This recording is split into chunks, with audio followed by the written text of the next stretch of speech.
Hello everyone, welcome back to the channel. Today we are diving into one of the most overlooked yet critical stories unfolding right now in Eastern Europe. While much of the world's focus has been on Ukraine and Russia, Belarus is facing its own deep crisis, and many analysts argue that the country is slowly imploding under the weight of Vladimir Putin's war and the political decisions made by its leadership. The stability of Belarus has always been fragile, but the current conflict has turned cracks into fractures, and fractures into a potential collapse. Belarus has long been known as Russia's closest ally in Europe. Under the leadership of Alexander Lukashenko, the country has tied its survival to Moscow's political and economic support. But this dependence has also meant that when Russia launched its full-scale invasion of Ukraine, Belarus became entangled in the war whether its people wanted it or not. The use of Belarusian territory as a staging ground for Russian troops has turned the nation into a target for sanctions, international isolation, and growing resentment among its own citizens. The war has unleashed a series of consequences that are striking at the very core of Belarusian society. Economically, Belarus was already weak, heavily reliant on subsidies, cheap energy, and preferential trade from Russia. Once the invasion began, Western sanctions quickly expanded to Belarus as well. Industries such as potash fertilizer, which had been one of the main sources of revenue for the country, were hit with restrictions.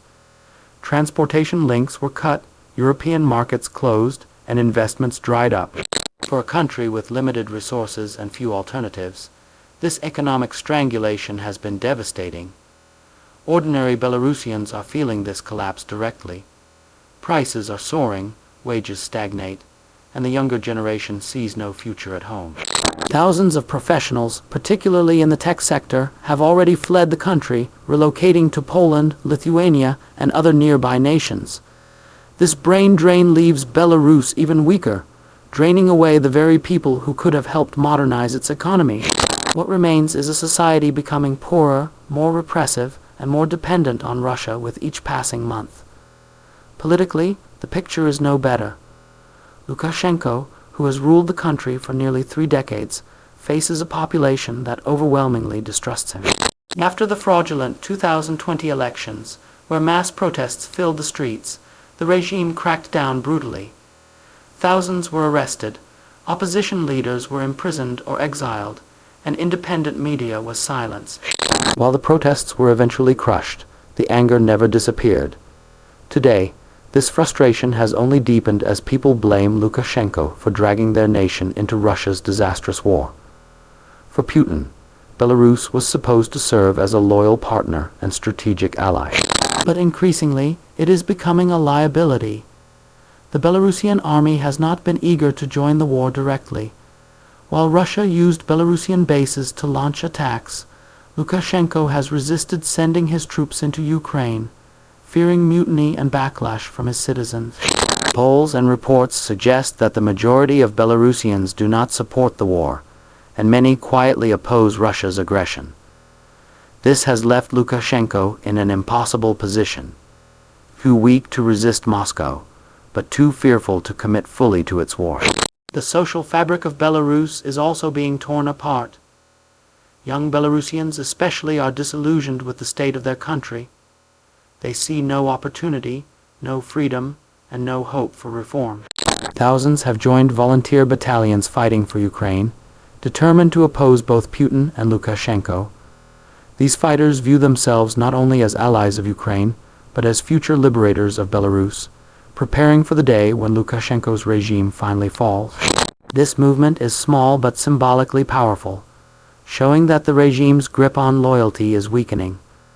The war has also pushed Belarus deeper into Russia's embrace in ways that may ultimately erase its independence.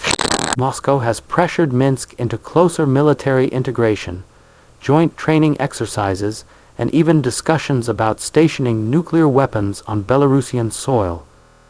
These moves essentially reduce Belarus to a military outpost of Russia, stripping it of sovereignty.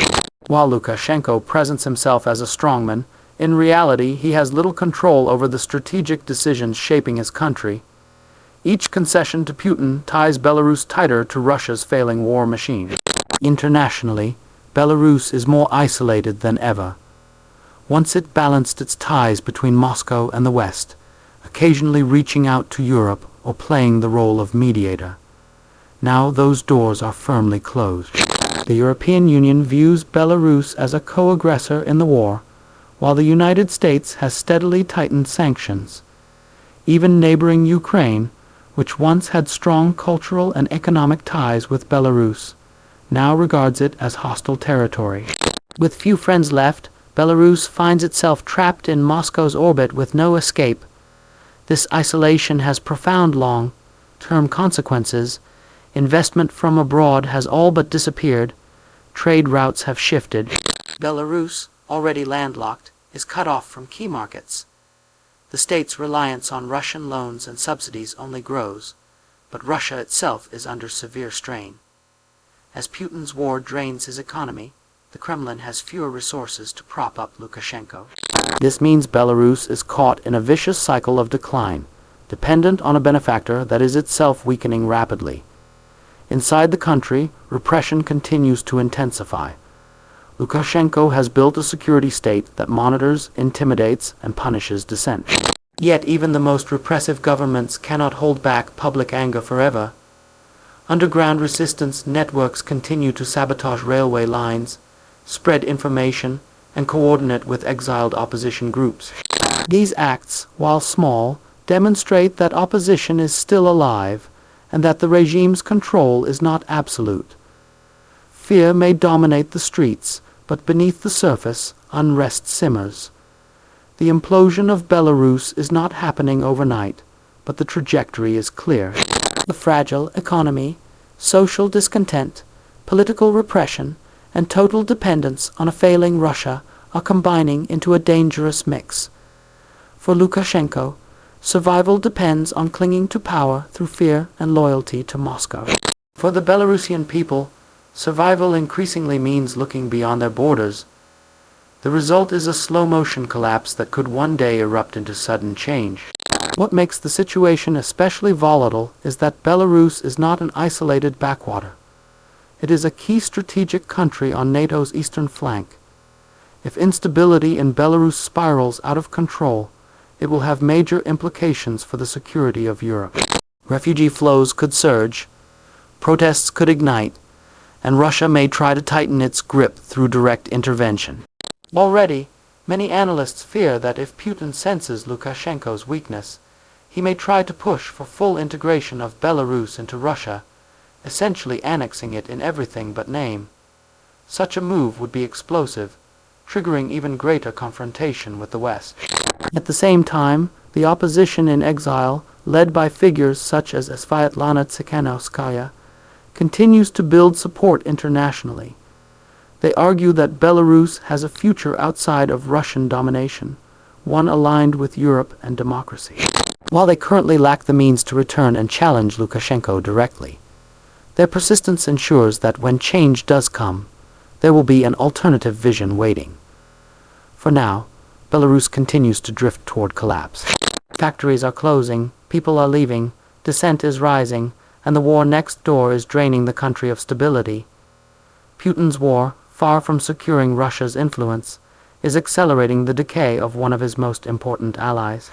The destruction may not be as visible as the battlefields of Ukraine, but it is just as real, and its consequences will ripple far beyond Belarus's borders. Ultimately, Belarus stands at a crossroads. Will it continue down the path of dependency, repression, and decay, or will its people one day reclaim their future and chart a new course? That question remains unanswered, but what is certain is that the current trajectory is unsustainable. A nation cannot survive indefinitely on fear, repression, and foreign domination. The collapse may be slow, but it is coming, and when it arrives, it will reshape the entire region.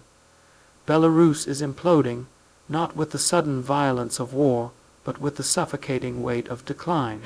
And unless something changes, Putin's war will not only destroy Ukraine, it will destroy everything Belarus once had, leaving behind only ruin, resistance, and the possibility of rebirth.